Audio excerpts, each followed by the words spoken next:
Hola, buenas tardes. Mi nombre es José de Jesús García. Soy exalumno del Instituto Líderes del Siglo. Estudié la secundaria en el plantel Tlajomulco, soy de la tercera generación del plantel, y estudié también en la preparatoria, ahí soy de la segunda generación de ese plantel. Actualmente me encuentro estudiando la licenciatura de médico cirujano y partero en la Universidad de Guadalajara. Y pues bueno, el tema que yo les voy a compartir se llama Desarrollando hábitos saludables en vacaciones. Antes de comenzar como tal con el tema, quisiera hablar un poquito del contexto en el que nos encontramos ahorita. ¿Por qué es importante esto?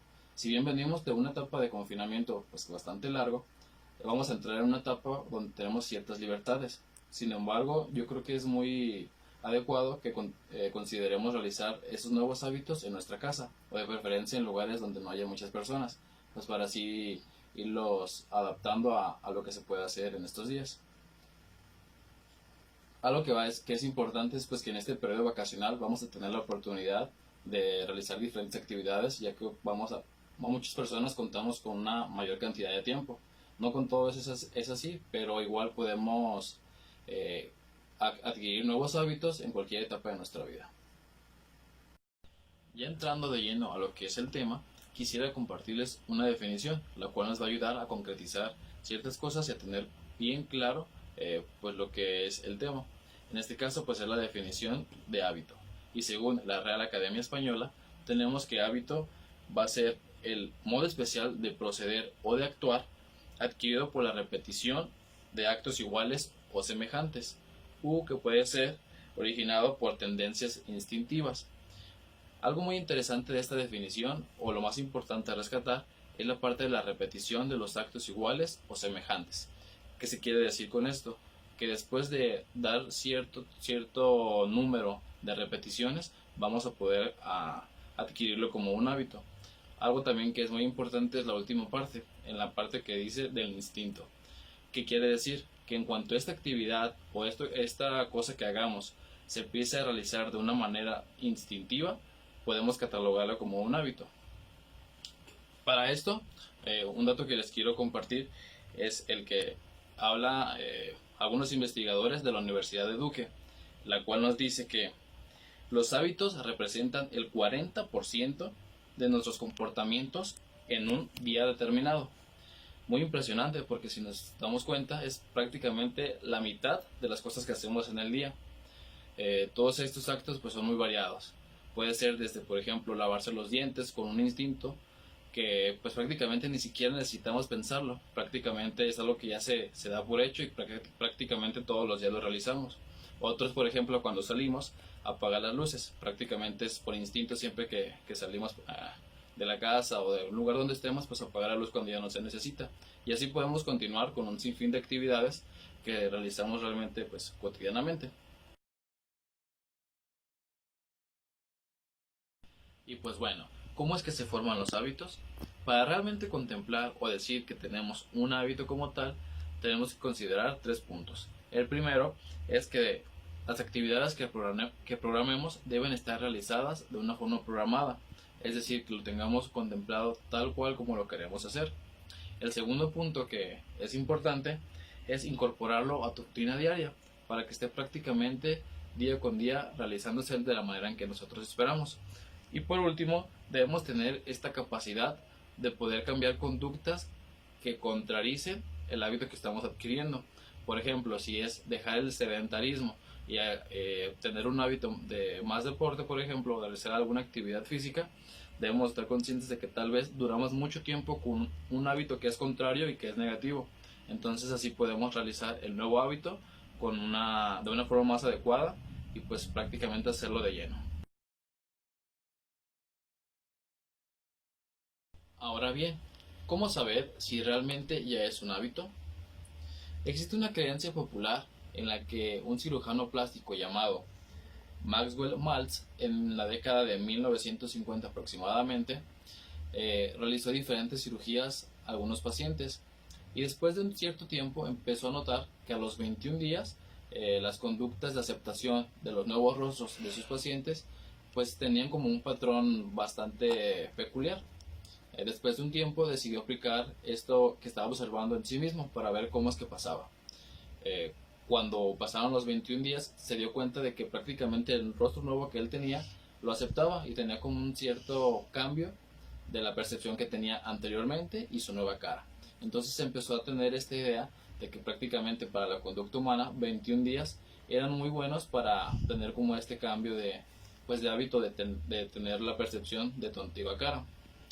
Es por eso que muchas de las veces algunos investigadores o algunos de los que empezaron a dar motivación a ciertas personas para hacer cambio de hábitos tomaron esta cifra como algo universal o como algo único en el cual pues no debería de ser así, porque tal cual en los planes de este cirujano se decía que prácticamente 21 días era como un mínimo y había diferentes cosas que se tenían que considerar.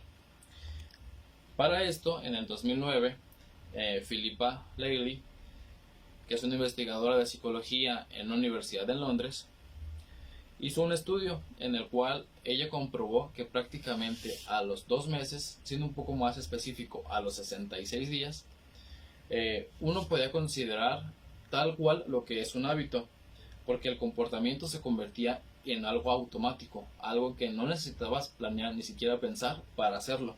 Entonces, a partir de este estudio, se tiene este rango en el que se toma como mínimo los 21 días y pues prácticamente el otro parámetro serían 66 días. Algo que es muy importante en la investigación de esta psicóloga es que se contemplaban 3 aspectos que podían ser influenciables para decir cuándo ya era un hábito. Para esto, el número 1 es el comportamiento de la persona o ver qué tanto le gusta a esa persona realizar ese hábito que tiene. El segundo son las circunstancias que lo rodean o en las cuales se encuentra, ya que esto podía variar mucho y podía hacer que pues, se hiciera un hábito de una manera más rápida o que incluso se pasara del tiempo que más o menos se tenía estimado. Y por último, dependía mucho de la persona que tanto pues específicamente él decidía hacer las cosas o se tomaba como este descanso entre ya no hacer el hábito o tenía como esta flexibilidad en lo que hacía. ¿Qué se necesita para formar un hábito? Realmente existen diversos elementos que nos pueden ayudar a la formación de los hábitos. El primero es la motivación. En este punto existe pues una parte intrínseca o puede ser de manera extrínseca.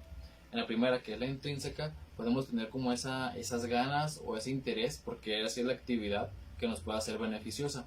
Y muchas de las veces la parte extrínseca también juega un papel muy importante, debido a que alguna persona ajena a nosotros nos puede ayudar en esta motivación o en el cumplimiento de los hábitos. Por ejemplo, puede ser un maestro, puede ser tus papás, puede ser un amigo, por ejemplo, que también está haciendo el mismo hábito y en algún momento en el que, por ejemplo, tú no te sientas tan motivado, él te ayude con la motivación que él sí tenga y los dos puedan realizar sus hábitos. Esta parte por eso resulta muy importante, tanto la intrínseca como la extrínseca.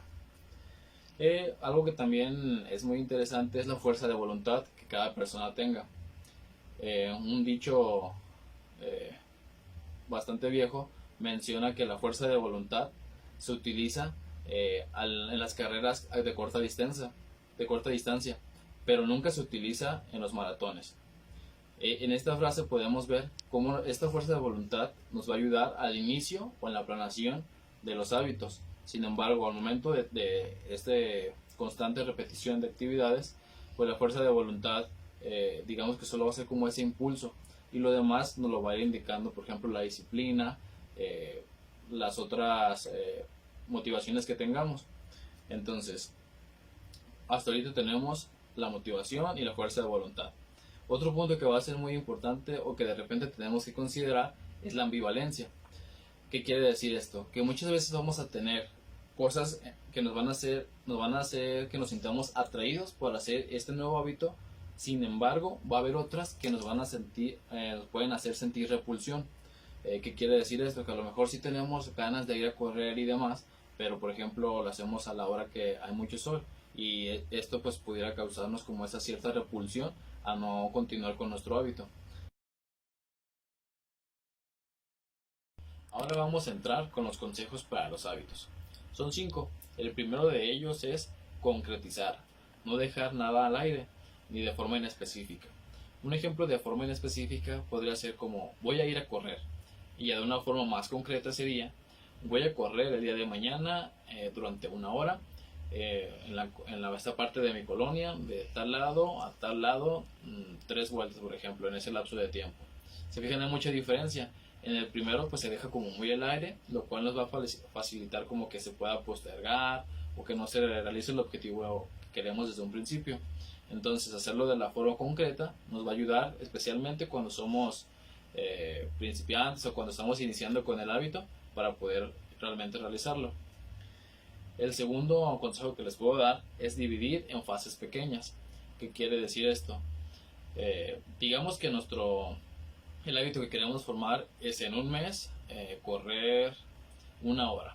Lo más recomendable es, por ejemplo, hacer los primeros días un lapso de 30 minutos, 20 minutos según la condición y según la forma en que nosotros lo vayamos adaptando, para así irlo aumentando paulatinamente y al final, cuando lleguemos al mes, estemos cumpliendo con lo que nos habíamos planteado en un principio. Y esto nos va a ayudar a que, si por ejemplo no estamos acostumbrados o tengamos cosas que nos impidan hacer digamos malos hábitos, pues se pueda realizar realmente. El siguiente consejo es introducir el cambio dentro de nuestra rutina cotidiana. Esto pues es de las partes más difíciles, porque cuando logremos incorporarlo a nuestra rutina, prácticamente el hábito está como completado, ¿no? Un ejemplo que les puedo dar: imaginemos que nosotros tomamos café diario por las mañanas y nuestro objetivo es tomar 2 litros de agua al día. Entonces podemos incorporarlo, por ejemplo, antes de tomar el café, o incorporarlo pues prácticamente a la rutina que tengamos antes, y así pues se nos va a facilitar más, porque ya lo estamos dando como un lugar en específico y de una forma en la cual ya se puede tomar de cierta manera pues como cotidiano. El siguiente consejo que les puedo dar es calendarizar. En esto, por ejemplo, tal cual podemos tomar un calendario y marcar, no, pues que la primera semana quiero hacer 20 minutos de lectura, por ejemplo, y marcarlo como tal, si lo estamos cumpliendo, si no lo estamos cumpliendo, y así ir poniendo lo que estamos realizando en cada semana. Esto nos va a ser muy práctico, por ejemplo, y normalmente es algo que te motiva, ir viendo cuántos días ya lo hiciste, cuántos días te faltan, y así pues irte motivando tú mismo. El siguiente consejo que yo les puedo dar es dar recompensas por el trabajo bien hecho o por los objetivos que más o menos hemos estado logrando. Esto nos va a ayudar como a hacer un refuerzo de todos estos hábitos, para que pues digamos también agreguemos algo de motivación y nos sintamos conformes o satisfechos con lo que llevamos hecho hasta ahorita. Ya casi para finalizar, quisiera compartirles otra definición. Esta va a ser derivada pues prácticamente de la palabra saludable, que es como parte del tema central, y es la definición de salud. Tal cual, la definición de salud, según la Organización Mundial de la Salud, es: la salud es el estado de perfecto bienestar físico, mental y social, y no solo la ausencia de la enfermedad. En esta definición nos va a servir mucho como para saber los tipos de hábitos que podemos adquirir. Si se fijan, dentro de la definición abarca el bienestar físico, mental y social. Quizás la primero que pudiéramos pensar es como en la parte física, en la parte como de comer bien y demás. Sin embargo, pues salud o la parte saludable no solo es esa parte, también la parte mental y social pues juegan un rol muy importante. Para esto, por ejemplo, podemos tomar diferentes tipos de hábitos. Por ejemplo, uno de ellos pudiera ser la lectura, pudiera ser el hacer actividades en grupo, con tu familia, por ejemplo, hacer diferentes tipos de hábitos para que realmente tengamos ese bienestar o esa forma saludable en nuestra vida.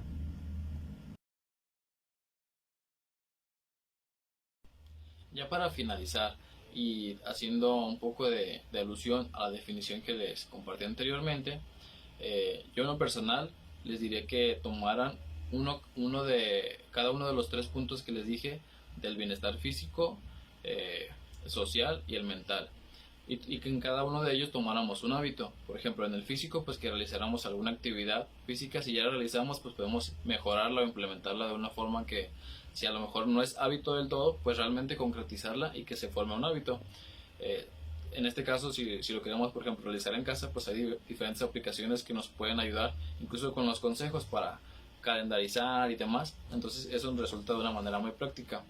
En la parte mental, un hábito que yo les recomiendo que deberían de hacer, incluso que pues tal vez muchos ya realicen, es el de la lectura.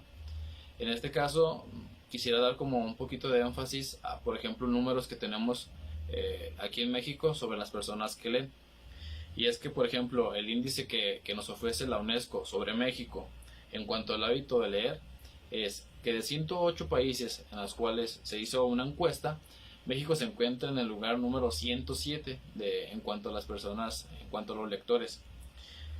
Si sacamos como un promedio de cuántos libros, por ejemplo, lee una persona en México al año, tenemos que es 2.8.